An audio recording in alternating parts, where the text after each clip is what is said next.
আল্লাহ তাআলা বলেন, এই মানুষ, আমি আল্লাহ তোমাদের অনেক আদর করে বানাইছি।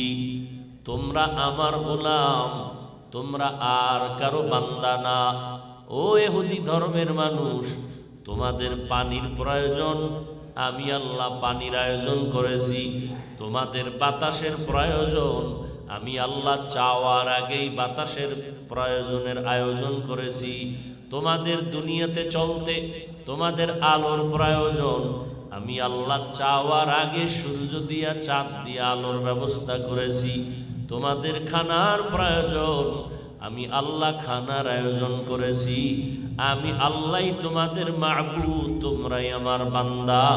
আমি আল্লাহর দরবারে ফিরে আসো, আমার দরজা ছাড়া আর কোনো নাজাতের কোনো দরওয়াজা নাই।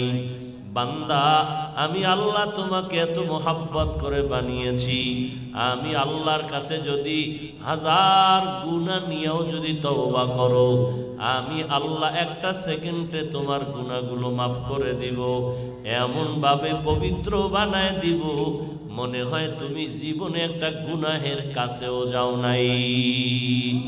আতিনা ফি দারে দুনিয়া না হাসান, আতিনা ফি দারে উকবানা হাসান, ইয়া গিয়াসাল মুস্তাগীসিন ইহদিনা লফতিখারা বিল উলুমে ওয়াল গিনা। হর গরিদে नेको तू तैयार है, जो न मांगे उससे तू बेजार है। আল্লাহ তাআলা বলেন, আমার প্রিয় তোমরা আমার বান্দা, আমি আল্লাহ তোমাদের অত্যন্ত সুন্দর করে সৃষ্টি করেছি। আমি আসমানও বানাইছি, আমি জমিনও বানাইছি, এগুলো সব আমার। আসমানও আমার, জমিনটাও আমার। সূর্য বানাইছি আমি, কিন্তু আমি একবারও বলি নাই আমার সূর্য, আমি একবারও বলি নাই আমার চাঁদ, আমি একবারও বলি নাই আমার জমিন, আমি একবারও বলি নাই আমার জমিন, আমার পাহাড়, আমার পানি, আমার সমুদ্র। বান্দাও বানাইছি আমি, আমি শুধু মানুষকে বললাম আমার।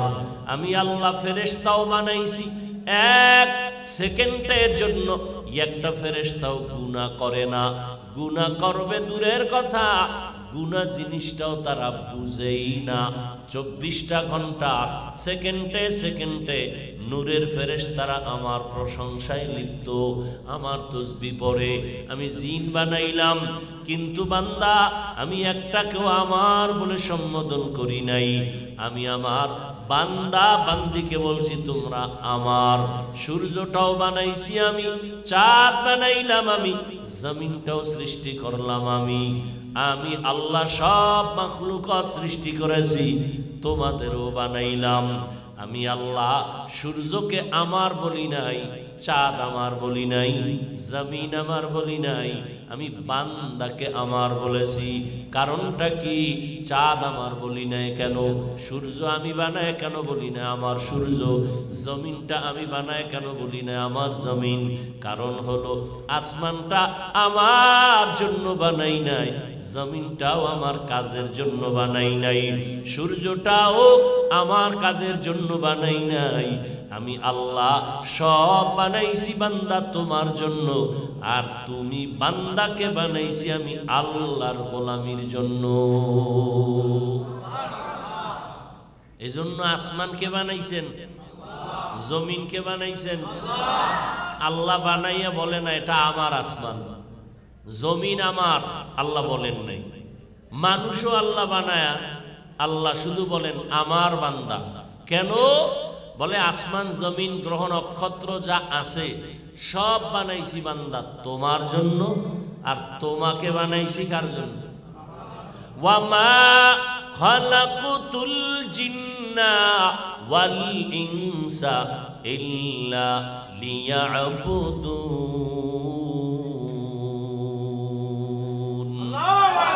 মা খালাকুতুল জিন্না ওয়াল ইনসি বাখা, जुज़ इबादत निस्ते मक़सूद अज्जहा।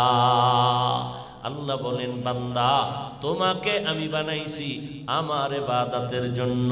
আমি আল্লাহ একটা মাখলুকও একটা প্রাণীও অনর্থক বানাই নাই, সব আমি আল্লাহ বান্দা তোমার খেদমতের জন্য ব্যবস্থা করলাম। আর তোমাকে আমি আল্লাহ আমার ইবাদতের জন্য বানাইলাম। ক্বালান নবী সাল্লাল্লাহু আলাইহি ওয়া আলিহি ওয়াসাল্লাম আদ-দুনিয়া খুলিকাত লাকুম ওয়া আন্নাকুম খুলিকতুম লিল আখিরাহ। পয়গম্বর বলেন, আয় দুনিয়ার উম্মতের দল, দুনিয়াটা আমাদের জন্য বানাইছেন আর আমাদের আখিরাতের কামাই করার জন্য বানাইছেন। পুরা দুনিয়াটা আমাদের জন্য নাকি আমরা দুনিয়ার জন্য? কি ভাই? পুরা দুনিয়াটা আমাদের জন্য, আমরা দুনিয়ার জন্য না। তার মানে কি? বলে দুনিয়াটা আমার গোলাম আর আমি কার গোলাম? তো মালিকের গোলাম তালাশ করবে, এটাই বাস্তবতা। তো দুনিয়া আমাকে খুঁজবে, আমি কাকে খুঁজবো? আল্লাহকে। তা আমরা আল্লাহকেও খুঁজি না, দুনিয়াও আমাকে খুঁজে না। এজন্য গর্তের পিপিলিকা টাইম মতো খানা পায়, কে দেয়? জঙ্গলের হাজারো লাখো প্রাণীরাও রিজিক পায়, কে দেয়? সমুদ্র নদীতে মাছ হাজারো কোটি ধরনের মাছ, একটাও না খাইয়া মরে না, রিজিক কে দেন? ইয়া আইয়ুহান নাস আনতুমুল ফুকারাউ ইলাল্লাহ ওয়াল্লাহু হুয়াল গানিয়্যুল হামিদ।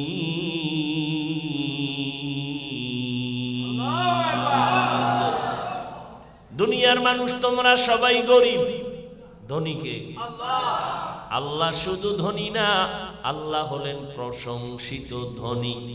দুনিয়ার মানুষ প্রশংসিত ধনী না। দুনিয়ায় ধনী আছে, প্রশংসিত না। 2 টাকা দিলে 10 টাকার জাল মিটায়, চাপাবাজি করে।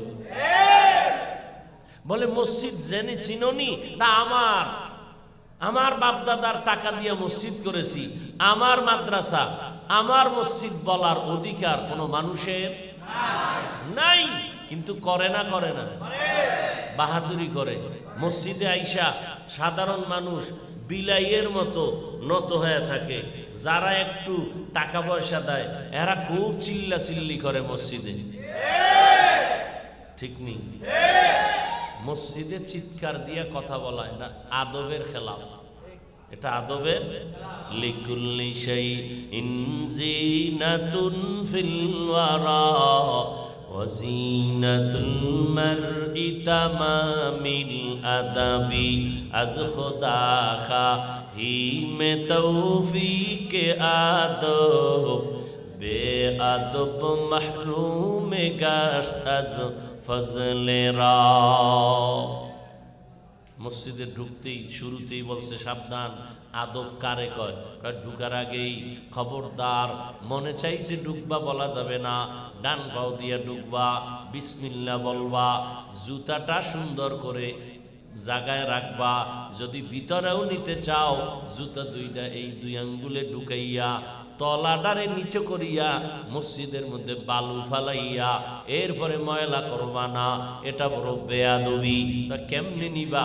2 জুতার পিঠ এইভাবে লাগাইয়া এইভাবেও ধরা যাবে না, বরং এইভাবে ধইরা নাও, একটা জুতার পানিও যেন মসজিদের মধ্যে না পড়ে। কারণ মানুষের শ্রেষ্ঠ জায়গা হলো কপাল, এই কপালটা দিয়ে মসজিদে সেজদায় লুটাইয়া পড়ে। আল্লাহ কয় আমার বান্দা যখন আমারে সেজদা দেয়, আস-সাজিদু ইয়াসজুদু আলা কদামির রহমান, বান্দা মাটির মধ্যে সেজদা দেয় না, আমি আমার বান্দার কপালের নিচে আমার কুদরতের কদম ঢুকায় দেই। কত দাম মসজিদের! ঢুকতে আগে ডান পা বিসমিল্লাহ বলা লাগবে, দরুদ পড়া লাগবে। বাঙালি মসজিদে ঢুকতে যে দরুদ আছে খবরই নেই। ভালো করে আজীবন মনে রাখবেন, জমিনে যত দোয়া আছে রসুলের দরুদ ছাড়া কোনো দোয়া আসমানে যাবে না। মসজিদে ঢুকতে দোয়া আসেনি? দরুদ ছাড়া যতদিন দোয়া পড়ছেন একটা দোয়াও আসমানে যাবে না। মোনাজাত দিছেন, দরুদ নাই, দরুদ ছাড়া কোনো দোয়া কবুল হবে না। এজন্য মসজিদে ঢুকতে যেমন দোয়া, অতএব সেখানে দরুদ সালাম লাগবে। বের হইতে যেমন দোয়া আছে, দরুদ লাগবে। তো কেমনে পড়বেন? বিসমিল্লাহি ওয়াসসালাতু ওয়াসসালামু আলা রাসূলিল্লাহ আল্লাহুম্মা ইফতাহ লি আবওয়াবা রাহমাতিক। আবার যখন বের হবেন আদবের সাথে বের হবেন, দৌড় দেওয়া যাবে না। বাম পা দিয়া বের হবেন। কোন পা? খুব খেয়াল করেন, বাম পা দিয়া বের হবেন। জুতার মধ্যে প্রথম ডান পা ঢুকাবেন। আপনি তো বাম পা বের হবে এই নিয়তে বাম পাটা বাইর করেই জুতার মধ্যে ঢুকাই দিছেন না। বাম পা দিয়া বের হবেন, ডান পা আগে জুতায় ঢুকাবেন। তার মানে বাম পা দিয়া জুতার উপরে রাখবেন, জুতার ভিতরে বাম পা ঢুকানো যাবে না। সুন্নত হলো ডান পাও জুতার মধ্যে আগে ঢুকাবেন, এরপরে বাম পা। দোনো পাও যখন লেবেল হয়ে গেল, এবার ডান পা দিয়া কদম শুরু করবেন। যখন হাঁটা শুরু করবেন আগে কোন পা যাবে? এতটুকু সুন্নতের চিন্তা কয়জনের মধ্যে আছে? মান আহাব্বা সুন্নতি কওলে রাসূল মর্দায়ে কানা মাই হাম কুন কবুল। আদবের মধ্যেই হলো বরকত। সাহাবায়ে কেরাম মসজিদে যখন ঢুকতেন স্থির অবস্থায় থাকতেন, মনে হয় যেন একটা গাছ পড়ে আছে, কোনো নড়াচড়া নেই। তুফান চলতেছে, কোনো নড়াচড়া নেই। আর আমগো এমন নড়াচড়া যে মশা ভয় পায়। একটা মশায় মাথায় বসতে পারবে না, লারা দিয়া লাইছে। একজনে কাশি দিলে 13 জনের সাথে। গজবের মোবাইল তো আছেই, রিংটোন বেজে উঠলে সব শেষ। বসার আদব নাই, ঢুকার আদব নাই, কথার আদব নাই। এত সোজা জান্নাত পাওয়া। قل يا عبادي الذين اسرفوا على انفسهم لا تقنطوا من رحمة الله। যারা তোমরা গুনাহ করেছো শয়তানের ধোঁকায়, আল্লাহ বলেন ফিরে আসো তওবার মাধ্যমে। তুমি গুনাহ করে করে পাহাড় বানিয়েছো। গুনার পাহাড়টা বানাইতে তোমার অনেক অনেক দিন লাগলো, 1 বছর 2 বছর না। তুমি গুনাহ করে করে পাহাড় বানাইতে তোমার 40 বছর, 50 বছর, 70 বছর হয়েছে। এই 70 বছরের গুনার পাহাড় আমার দরবারে যদি চোখের পানি ছেড়ে বিনয়ের সাথে তওবা করো, তোমার 70 বছরের গুনার পাহাড় আমি একটা সেকেন্ডের মধ্যে নাই বানায় দিব। আমি এত দয়া নিয়া তোমাকে ডাকতে থাকি, বান্দা তওবা করো। এত বুঝাইতেছেন আল্লাহ কেন? একটা মানুষকেও আল্লাহ জাহান্নামে দিতে চান না। কেন চান না? তো আল্লাহর মোহাব্বত। আর আল্লাহ জানেন বান্দাগুলো বড় দুর্বল। ওয়া খুলিকাল ইনসানু যায়ীফা। আমি ইনসান জাতিকে বড় দুর্বল করে বানাইছি। পিপিলিকার কাছেও বড় দুর্বল, মশার কাছেও মানুষ বড় দুর্বল। মানুষের মতো দুর্বল কোনো প্রাণী আল্লাহ বানান নাই। পিপিলিকায় যদি মানুষের সাথে চ্যালেঞ্জ দিয়া সামনে আগায়, কোনো বনি আদম আরামে ঘুমাতে পারবে না। মশায় যদি মেজাজ গরম করে চ্যালেঞ্জ দেয়, কোনো আদম সন্তান ঘুমাতে পারবে না। আল্লাহ বলেন সব মাখলুকতের মধ্যে আমি ইনসান জাতিকে বড় দুর্বল করে বানাইয়া সম্মানটারে দুর্বল করি নাই। সম্মান আমি আল্লাহ সবার উপরেই দিলাম। তুমি এতটাই দুর্বল, তোমার মতো দুর্বল কোনো প্রাণী নাই। কিন্তু আমি সম্মান দুর্বল রাখি নাই, সম্মান এত পরিমাণ দিয়েছি যে তোমার মতো সম্মানের কোনো প্রাণী জমিনে নেই। ফেরেশতারা 24 ঘন্টার সেকেন্ডে সেকেন্ডে আল্লাহর গুণগান করে, কিন্তু ওদের অত মূল্য নাই আল্লাহর কাছে একটা মানুষের যেই মূল্য। ফেরেশতারাও আমাদের গোলাম, মানুষ ফেরেশতার গোলাম আল্লাহ বানান নাই। জিনকে আল্লাহ, মানুষকে জিনের গোলাম বানান নাই। একটা গরু যদি মেজাজ গরম করে, মরণ পর্যন্ত কোন আদম সন্তান এক ফোঁটা দুধ দহন করে ঘরে নিতে পারবে না। নদীর মাছগুলো যদি মেজাজ গরম করে, দুনিয়ার কোনো বাবার ক্ষমতা নেই যে একটা মাছ ধরে খাবে।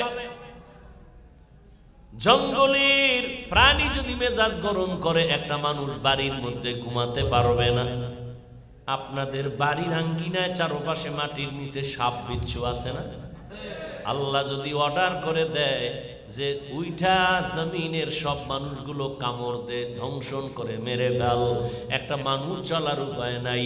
কিন্তু আমার আল্লাহ অস্ত্র হাতের মধ্যে দিয়া কয়, চলবি নদীর মধ্যে, কোনো বিপদ হবে না, রাস্তায় চলবি, অন্ধকার, লাইট নাই, বান্দা তুই হাঁটতে থাক, বিশাল বড় বিষাক্ত সাপ দেখলেই তুই দোয়া পড়বি, সালামুন আলা নূহিন ফিল আলামিন।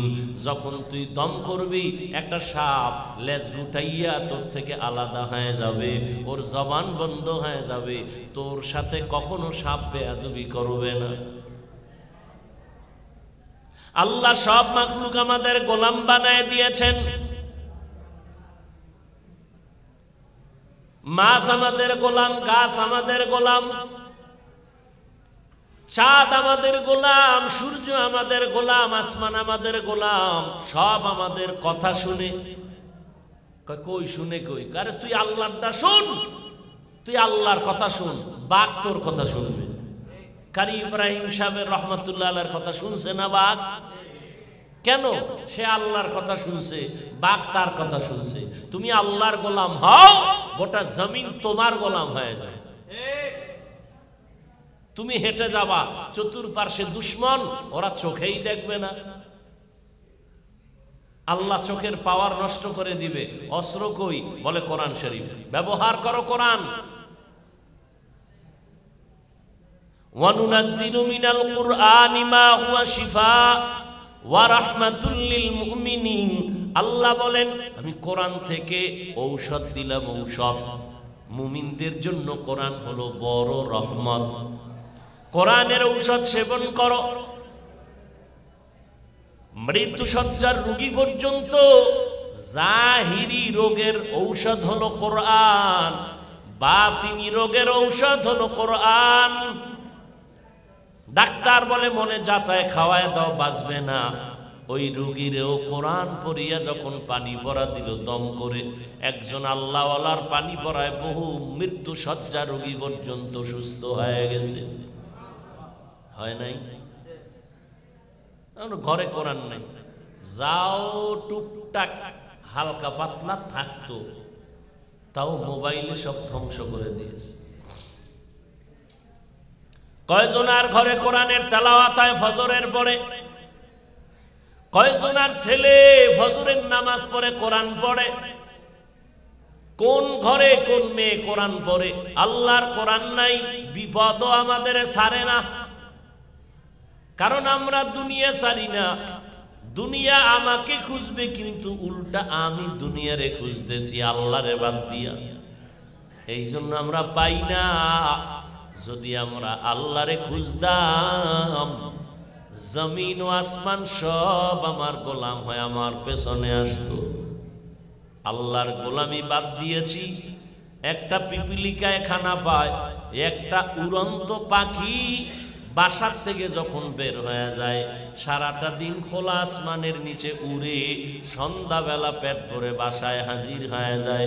একটা পাখি না খাইয়া মরে না, একটা পিপিলিকা না খাইয়া মরে না। ও আল্লাহর বান্দা, একটা টিকটিকি আছে না, টিকটিকি এই দেওয়ালে দেওয়ালে ঘুরবে, বাসা এখানে সেখানে। ওরা তো এই বাতির আলোর মধ্যে যে পোকা হয় কিছু, এগুলো ধরে আর খায়। একটা পোকাও আল্লাহ অনর্থক বানান নাই, ও রিজিকের ব্যবস্থা হয়ে গেছে। আল্লাহ পাক সব মাখলুকতের প্রাণীদের রিজিক ঠিক মতো দিতেছেন, কেউ না খাইয়া মরে না। আর আমরা আশরাফুল মাখলুকত, আমরা না খাইয়া অনেক কষ্ট পাই। কারণটা কি? ওরা কেন কষ্ট পায় না? ওরা আল্লাহর ডিউটি ঠিক মতো করে, এই জন্য টাইম মতো ওরা খানা পায়। আর আমরা আল্লাহর দেওয়া ডিউটি করি না, খানাও টাইম মতো পাই না। আল্লাহর ডিউটি ঠিক মতো করি না। 5 বেলার নামাজ সবাই রে জিগাইলেই কয়ে লাগবে, পড়া লাগবে, সবাই বলে লাগবে। এক ওয়াক্ত নামাজ ছেড়ে দেওয়ার সুযোগ নাই, তাও বলে, অথচ পড়ে না। মসজিদে যায় না, আজান শুনে ফজরে মসজিদ খালি, জোহরে খালি। কালকে দেখবেন জুমায় ভরপুর, তখন 5 ওয়াক্তওয়ালারা জাগা হয় না। দোতলা 3 তলা ছাদ, রাস্তাঘাট বোঝাই, মনে হয় যেন এরা সব ঢাকা কাওরান বাজার থেকে মসজিদের বইরে ফেলাইছে জুমার টাইমে। এরা এলাকার কেউ না তো, কারণ থাকলে তো ফজরে থাকতো, জোহরে থাকতো, আসরে থাকতো। জুমায় ভরপুর, আসরে নাই, শেষ, এক তুফানে শেষ, মসজিদ খালি। 2 কাতার হইতে খবর হয়ে যায়। আর বৃষ্টি টিষ্টি হইলে তো ইমাম আর মুয়াজ্জিন ছাড়া আর নাই। বাস্তব এগুলো আমাদের। অথচ অনেকেই তাবিজ লাগায়, আংটি লাগায়, পাথরের আংটি, কয় এক হাতে 10টা আংটি কেন? কয় ধনী হয়ে যাবো, আকিক পাথর লাগাইছে। পাথরে যদি ধনী করতো তো এই জমিনে কোনো ফকিন্নি থাকতো না। আল্লাহ কয় আমি তাবিজ দিলাম, 5 বেলার নামাজ পর, আমি কুদরতের দরজা দিয়া তোর পবিত্র রিজিক দিব, নাপাক না, পবিত্র।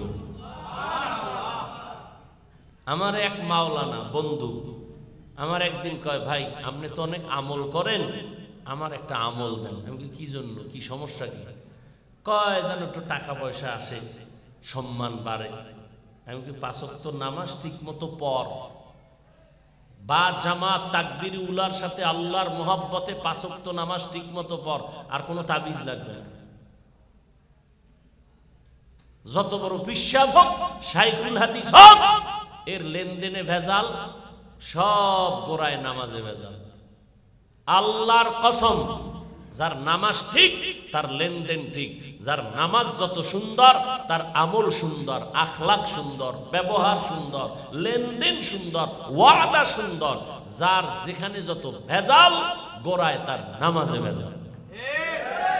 পিসাবেরও যদি দেখেন ওয়াদা ঠিক নাই, নামাজ ঠিক নেই। পিসাবেরে যদি দেখেন তার ব্যবহার ঠিক নাই, নামাজ ঠিক নেই। কসম আল্লাহ।